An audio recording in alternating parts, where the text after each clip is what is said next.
మెరసేని జ్యోత్స్న సిరుల మాగాణి సింగరేణి తెలంగాణ కొంగు బంగారంగా విరాజిల్లుతోంది. దేశానికే వెలుగులు పంచుతూ తరగని కల్పతరువుగా కీర్తినందుకుంటోంది. సింగరేణి ప్రస్థానం ఒక చారిత్రక ఘట్టం. సంస్థ ప్రారంభమైన నాటి నుంచి నేటి వరకు ఎన్నో ఒడిదుడుకులను ఎదుర్కొంటూ ముందుకు సాగుతోంది. బొగ్గు వెలికితీత లక్ష్యంగా ఏర్పాటైన సింగరేణి మరిన్ని రంగాల్లోనూ అడుగుపెట్టి భారీ లాభాలు సాధించి రికార్డులను తిరగరాస్తోంది. సింగరేణి 134 ఆవిర్భావ దినోత్సవం సందర్భంగా హెచ్ఎంటీవీ ప్రత్యేక కథనం.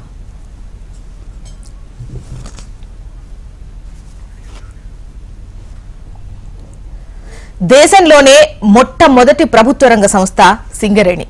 దేశానికే స్వాతంత్ర్యం రాకముందు నుంచి సింగరేణి ప్రభుత్వ రంగంలో ఉంది. సింగరేణి సంస్థ 1889లో బొగ్గు ఉత్పత్తి ప్రారంభించింది. ఆ కంపెనీ 1920 డిసెంబర్ 23న సింగరేణి లిమిటెడ్ కంపెనీగా మారింది. సింగరేణిలో రాష్ట్రానికి 51%, కేంద్రానికి 49% వాటా ఉంది. అయితే ఇప్పుడు 100 కోట్ల లాభాలు ఆర్జిస్తున్న సంస్థ ప్రస్థానం అంత ఆషామాషిగా ఏం జరగలేదు. కేవలం బొగ్గు ఉత్పత్తి, మానవ శ్రమతో ఆధారపడ్డ ఆ సంస్థ 1990 దశకంలో 2 సార్లు బీఐఎఫ్ఆర్ పరిధిలోకి వెళ్లింది. కానీ కార్మికులు, అధికారుల కృషి వల్ల ఆ సంస్థ తిరిగి కోలుకుంది. బీఐఎఫ్ఆర్లోకి వెళ్లి దాదాపు కాయిల జాబితాలో పడి బయటకొచ్చిన మొట్టమొదటి ప్రభుత్వ రంగ సంస్థ సింగరేణి ఒక్కటే. ఇక సింగరేణి 1998 వరకు నష్టాల బాటలోనే ఉండేది. కానీ ఆ తర్వాత లాభాలను ఆర్జించడం ప్రారంభించింది.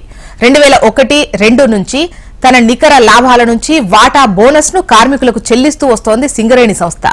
భారతదేశంలోని ప్రభుత్వ రంగ సంస్థల్లో ఎక్కడా కూడా లాభాల్లో వాటా బోనస్ ను ఉద్యోగులకు పంచిస్తున్న సంస్థ లేదు.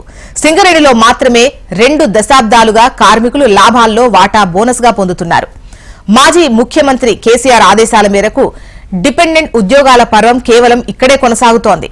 గత ఏడాది సింగరేణి సాధించిన లాభాలే 2222 కోట్లు కాగా అందులో కార్మికుల వాటా లాభాల బోనస్ కింద 711 కోట్లను చెల్లించారు.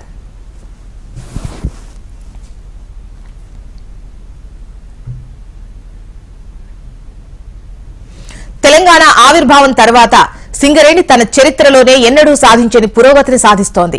మరి ముఖ్యంగా ఆ సంస్థ టర్నోవర్, లాభాలు, బొగ్గు ఉత్పత్తి, రవాణా పరంగా ఎంతో ముందుకు దూసుకెళ్తోంది. కొన్ని వేల మంది కార్మికులకు జీవనోపాధిగా మారింది. వారి బతుకుల్లో వెలుగులు నింపింది. తెలంగాణ ఏర్పాటైన తర్వాత వేలాది ఉద్యోగాలు కల్పించిన ప్రభుత్వ రంగ సంస్థగా నిలిచింది. ఇప్పటి వరకు 19,000 ఉద్యోగాలను సింగరేణి సంస్థ కల్పించింది. ఇక మిగతా రాష్ట్రాలకు సైతం ఈ సంస్థ విస్తరించేందుకు ప్రణాళికలు సిద్దం చేశారు. ఒడిశాలోని నైని బ్లాక్ లో వచ్చే ఏడాది బొగ్గు ఉత్పత్తి ప్రారంభించనున్నారు.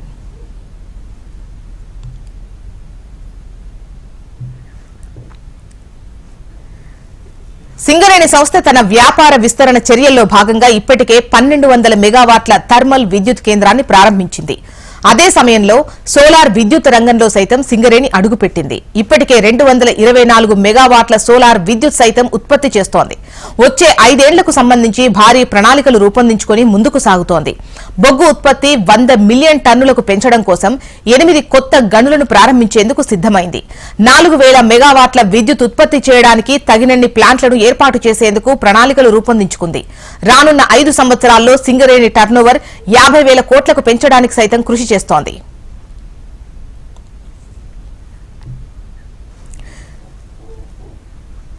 ఇలా సింగరేణి సంస్థ పడిలేచిన కెరటన్లా కాయిలా పడ్డ పరిశ్రమ నుంచి 1000 కోట్ల టర్నోవర్ సాధించే దిశగా ముందుకు సాగుతోంది. దీనికి ఆ సంస్థలో పనిచేస్తున్న నల్ల సూర్యుళ్ల పాత్ర ఎంతగానో ఉంది. సంస్థను కాపాడుకునేందుకు వారు చేసిన కృషి అపూర్వం, అభినందనీయం. సింగరేణి మరిన్ని దశాబ్దాల పాటు బొగ్గు ఉత్పత్తి చేసి ఇటు రాష్ట్ర అవసరాలను తీర్చడంతో పాటు నిరుద్యోగులకు ఉద్యోగాల కల్పనలో తోడ్పాటు అందించాలని మనము కోరుకుందాం.